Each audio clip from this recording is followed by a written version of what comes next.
A ver, vamos a complementar. Estuvimos nosotros analizando la clase anterior sobre el concepto sujeto.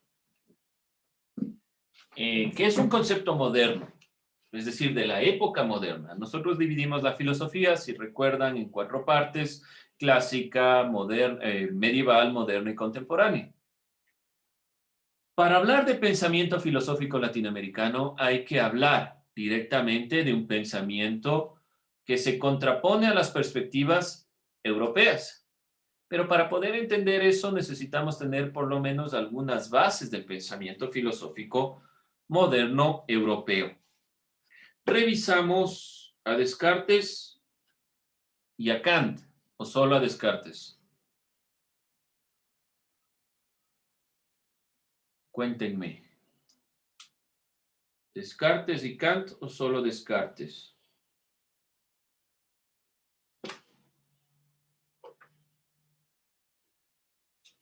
Para retomar desde ahí. Solo Descartes. Solo Descartes, ya. Muy bien, entonces, revisamos la clase anterior a Descartes y hablábamos principalmente, recuerdo que les pregunté, les pedí que revisen qué significaba el concepto de pienso, luego existo. Descartes o Descartes en francés es un filósofo francés que ha tenido muchos aportes en el ámbito de la matemática y sobre todo en la filosofía desde el racionalismo. Descartes tiene una frase: pienso, luego existo. En latín se dice cogito ergo sum. ¿Por qué les planteo también en latín? Porque se puede encontrar en el internet así. El cogito cartesiano suelen encontrar en algunos textos. ¿Y a qué se refiere? A esta frase, al pensamiento que está antes de la existencia. ¿Qué quiere decir Descartes con esto? ¿Alguien, alguna idea? Pienso, luego existo.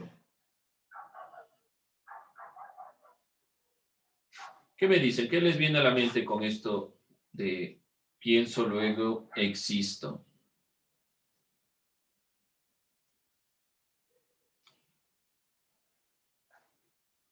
Piense y luego me dice. ¿Qué creen? Ahorita lo acabo de decir, que primero pensemos y luego hagamos lo que vayamos a hacer. Por lo general, eso se nos vendría a la mente, ¿no es cierto? Que nos está diciendo que antes de actuar, pensemos, pero no va por ahí. Es un poco más hacia el conocimiento en general. Tenemos una idea, no está mal en su análisis, Felipe, pero no es lo que quiere decir Descartes. ¿Alguien más? ¿Qué quiere decir con el pienso, luego existo?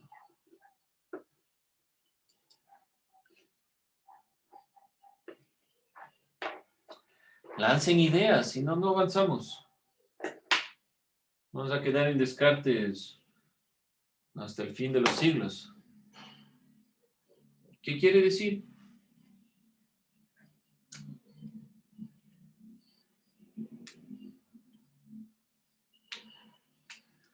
A ver, recordemos que la guía de Descartes es la duda. ¿Sí? La duda como método. Es decir, que Descartes va a guiar su pensamiento a partir del dudar de todo. Voy a ejemplificar, pero vamos a puntualizar antes algunos elementos. Supongamos que no se revela, o que nos es revelada, mejor dicho, nos es revelada una gran verdad, pero que a continuación se nos dice, no importa esa verdad que le he dicho, dado que este mundo es solo un sueño, es una mentira, es una imaginación de alguien más. Desde ese punto no se puede contraargumentar nada. Si usted me dice la gravedad es la fuerza que atrae los objetos y luego me dicen, no, bueno, pero no se haga problema porque de todos modos este mundo es un invento de alguien más. No hay más argumentos, es lo que se da cuenta Descartes. Entonces Descartes se pone a preguntarse, a ver, debe haber algo absolutamente cierto de lo que yo no pueda dudar, que no haya ningún tipo de duda. Descartes no es escéptico, no va a dudar hasta de su propio pensamiento, sino que utiliza la duda como método y comienza a dudar de todo lo existente. ¿Pero de qué no puede dudar en este ejemplo? ¿De qué no puede dudar? Yo puedo dudar de los objetos, puedo dudar de mi existencia, puedo dudar de la realidad. ¿De qué no puede dudar? ¿Qué conclusión creen que llega? ¿De qué no puede dudar? ¿De qué no duda Descartes? En este ejercicio, pónganse a dudar de toda la existencia. ¿De qué no se podrá dudar?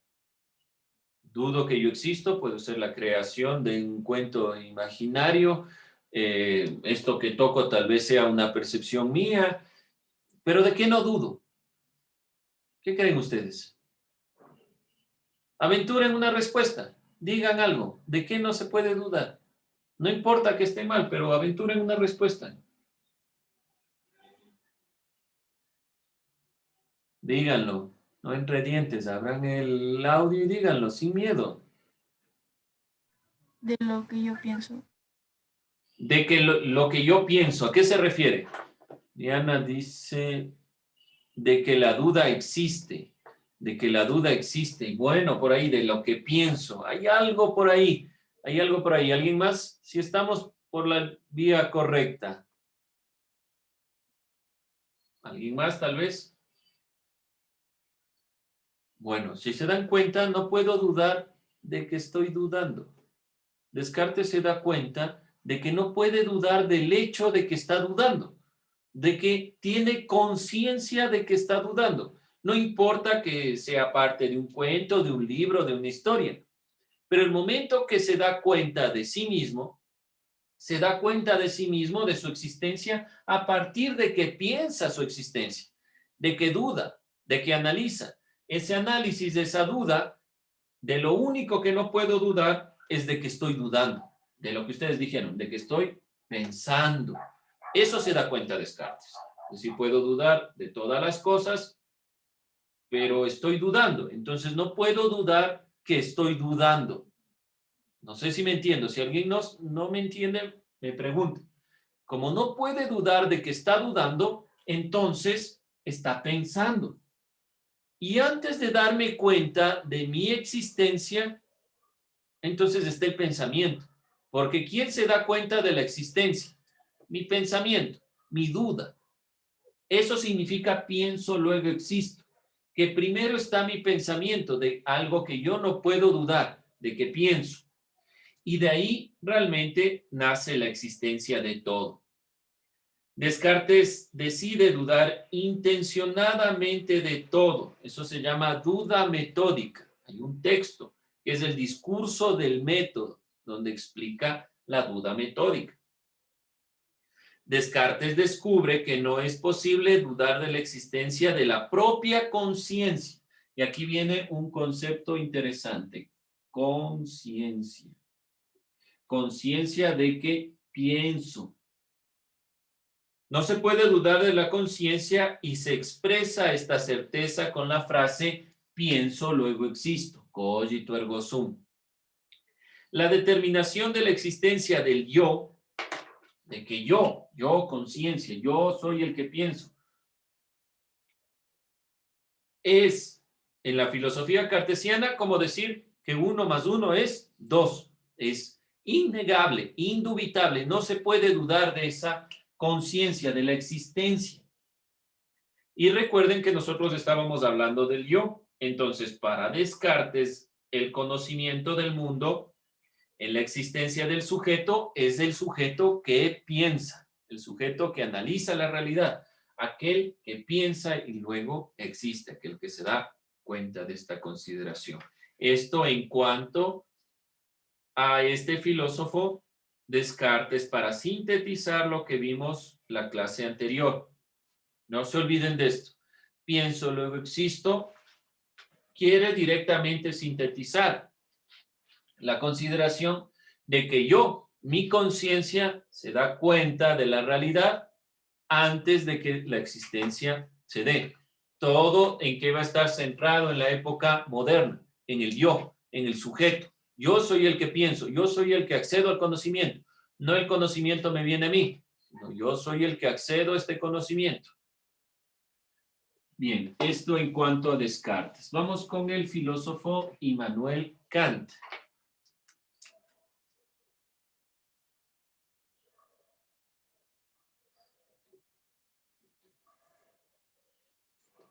Kant es un filósofo alemán nacido en Königsberg, una ciudad de Prusia que hoy es conocida con otro nombre que perteneció al territorio ruso.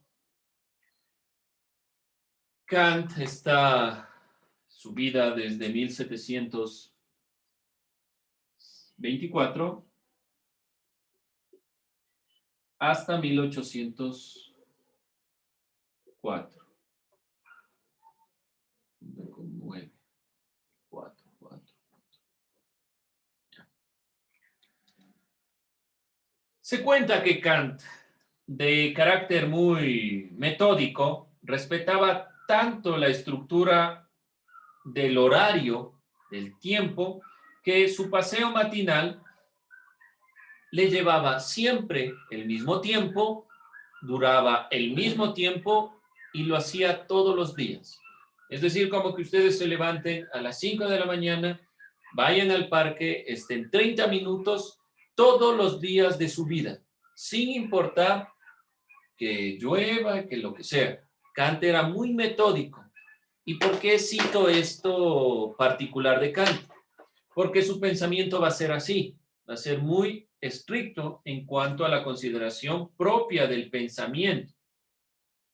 Vamos a ver dos elementos propios de Kant, dos conceptos, pero antes de llegar a esas concepciones vamos a puntualizar algo más.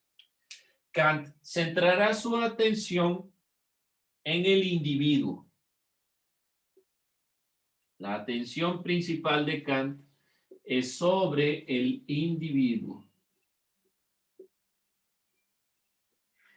Y como este individuo, con facultades racionales, de entendimiento, sensibles, opera en el espacio y tiempo. Este individuo entonces tiene capacidad racional, entendimiento, facultad de la razón o racional, y cómo este razonamiento se relaciona en el espacio y el tiempo. Kant tiene algunos conceptos y tiene dos textos, uno que se llama La crítica de la razón pura y otro La crítica de la razón práctica. Obviamente no son solo sus únicos textos, pero son los textos más importantes de Immanuel Kant, donde plantea las cuestiones teóricas y las cuestiones prácticas. ¿A qué me refiero con práctica? La ética. Vamos a ver dos conceptos que se interrelacionan con el yo, con la perspectiva del yo. Uno de estos elementos dentro de la crítica de la razón pura es el concepto de la cosa en sí. Si nos pusiéramos, dice Kant, unas gafas, unos lentes de color rojo, todo el mundo se tiñe de este color y vemos solo en rojo. Si nuestros ojos asumen aquella estructura desde el nacimiento, no podemos ver cómo son realmente las cosas, porque las vemos a través de los cristales. La configuración de nuestros ojos solo nos permite captar que las manzanas son rojas y los limones amarillos, pero no podemos saber de qué color son en sí. No sabemos qué color tienen en realidad. Nuestros ojos solo captan los elementos que pueden ver nuestros ojos. ¿A qué me refiero? Que Kant dice que no puede alcanzarse la cosa en sí. No podemos ver realmente este objeto.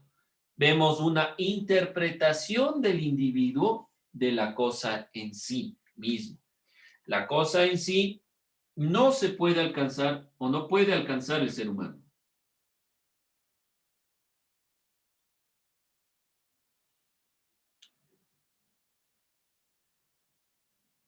¿Por qué razón nuevamente? Porque depende del sujeto, de la perspectiva. Obviamente no es solo cuestión de los colores, sucede lo mismo con las formas. Si nosotros estuviéramos mareados, las formas pueden parecer distorsionadas. ¿Y realmente la realidad está distorsionada o es nuestra percepción la que está distorsionada? Para Kant es nuestra percepción la que nos muestra el mundo. Por lo tanto, no vamos a poder conocer las cosas en sí mismas. Solo conocemos las cosas en base a nuestra perspectiva, en base a lo que nosotros vemos. ¿Por qué planteo esto? Porque el individuo, directamente la perspectiva del individuo, está encaminada a entender las cosas. Pero para Kant, el individuo no puede conocer la cosa en sí misma, solo puede conocer los fenómenos que se muestran, es decir, las cosas que se muestran en base a la percepción que yo tengo de esos objetos, no en la cosa en sí.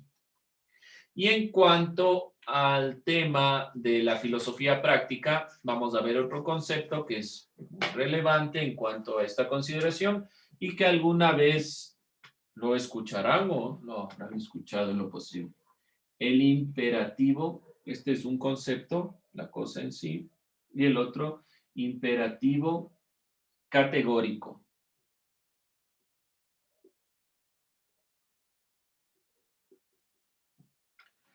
Kant afirma que la ley moral, que una norma, no debe entenderse como un medio para conseguir un fin, sino que debe ser el fin en sí mismo.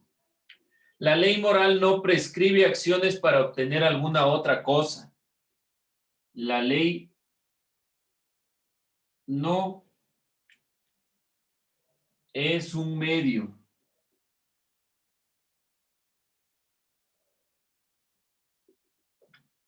Es un fin en sí mismo. Por lo general, nosotros realizamos acciones para obtener algún rédito. Es decir, yo le ayudo a alguien para que tal vez me ayude esa persona también a mí. Kant dice que no debe darse de esta forma, sino que la persona debe actuar porque la norma es un fin en sí mismo, no es un medio, sino que la ley moral es un fin en sí mismo. En otras palabras, la moral debe hacernos decir que se hará algo, no que se hará algo por otra cosa. No existe un motivo para cumplir una acción moral. El mandato incondicionado de actuar conforme a la ley. ¿Y cuál es la ley moral más importante? La razón. Entonces, ¿cómo se relaciona esto con el individuo? Directamente la normativa planteada desde la razón estará planteada desde el individuo, que es el que conoce la realidad, pero esa norma debe darse siempre. Bien, tiene algunos otros elementos Kant que ustedes pueden ir puntualizando, que pueden ir revisando. Es un filósofo muy interesante y muy amplio de conocimiento. Sintetizó el racionalismo y el empirismo. Se dio cuenta que el empirismo tenía errores porque el empirismo parte de todo lo concreto y Kant dice no podemos conocer la cosa en sí, entonces no se puede partir solo de ahí.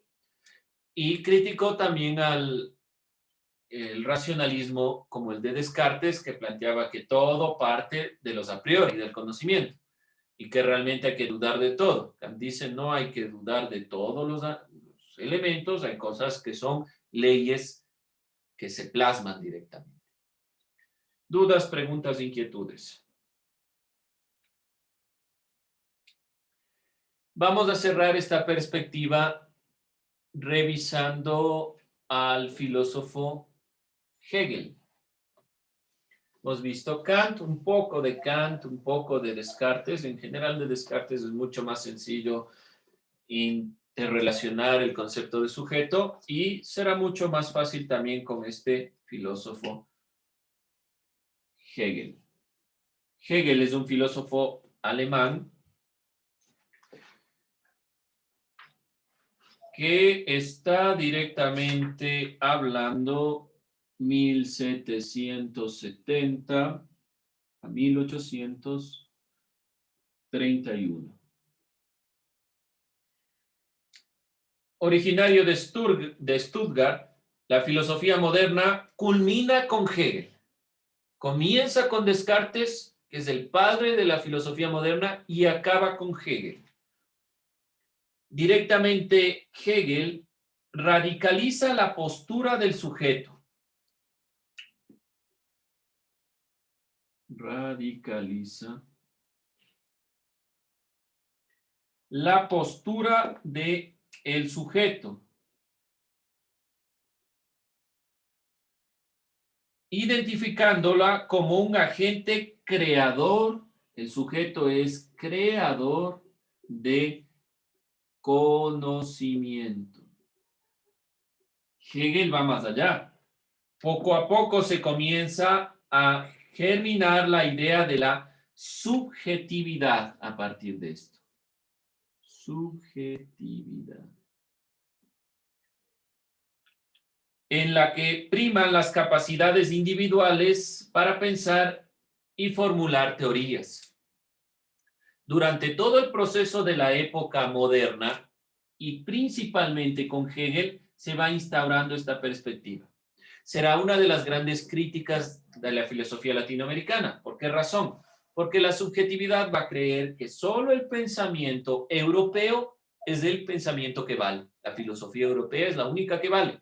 ¿Por qué? Porque se basan en esta perspectiva del sujeto, creador de conocimiento. ¿Y quién crea el conocimiento? Dicen ellos, fueron los griegos, fueron los europeos los que hicieron filosofía. Entonces en América Latina no hay filosofía. Es uno de los problemas principales y de las críticas principales a la época moderna. Vamos a ver otro concepto, con eso vamos cerrando, sobre Hegel. Hegel pertenece a lo que se llama el idealismo alemán.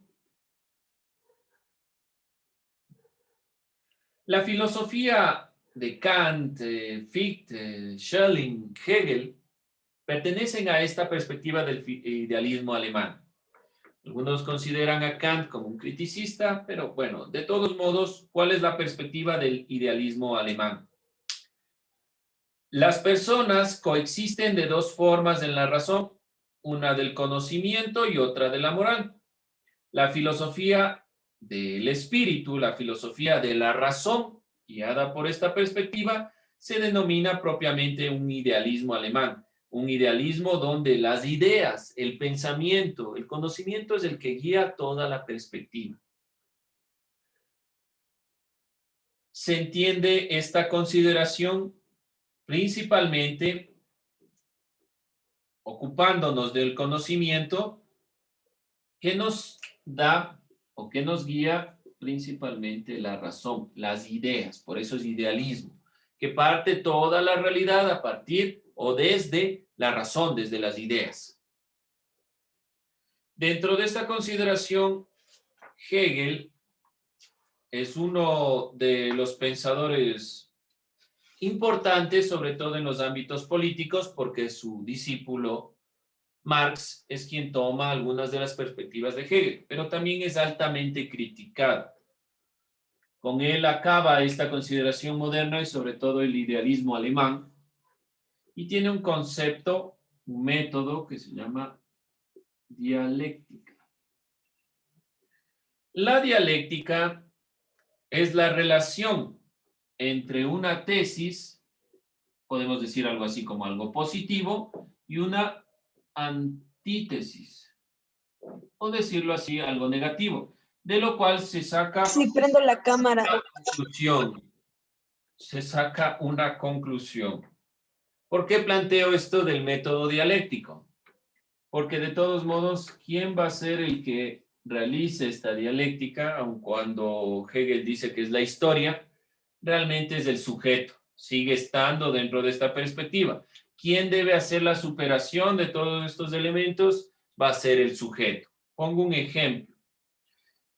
Mi tesis va a ser un círculo y la antítesis va a ser un rectángulo. ¿Sí? Dos elementos que son contrapuestos, son ideas opuestas. No es lo mismo un círculo que un rectángulo. Pero ¿cuál será la síntesis, la conjunción de los dos elementos. Por ejemplo, un cilindro.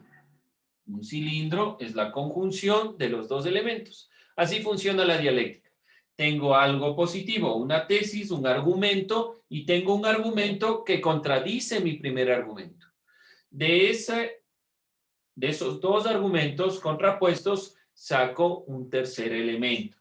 Y esta dialéctica va a ser una de las perspectivas de las metodologías que se van a ir introduciendo también dentro de la crítica. En la siguiente clase estaremos hablando directamente de la filosofía latinoamericana, nos ha dado todo el tiempo necesario, pero bueno, vamos a estar hablando sobre la filosofía latinoamericana, dónde se inicia, dónde se origina, con qué nos vamos a quedar de estos pensadores. Con el concepto de sujeto. Esto es lo que no pueden obviar. Sujeto, que llega hasta el subjetivismo, creer que todo el conocimiento parte de un sujeto. Y los europeos creían que todo el conocimiento partía directamente del pensamiento europeo. ¿Dudas, preguntas, inquietudes? Bien, jóvenes, con eso cerramos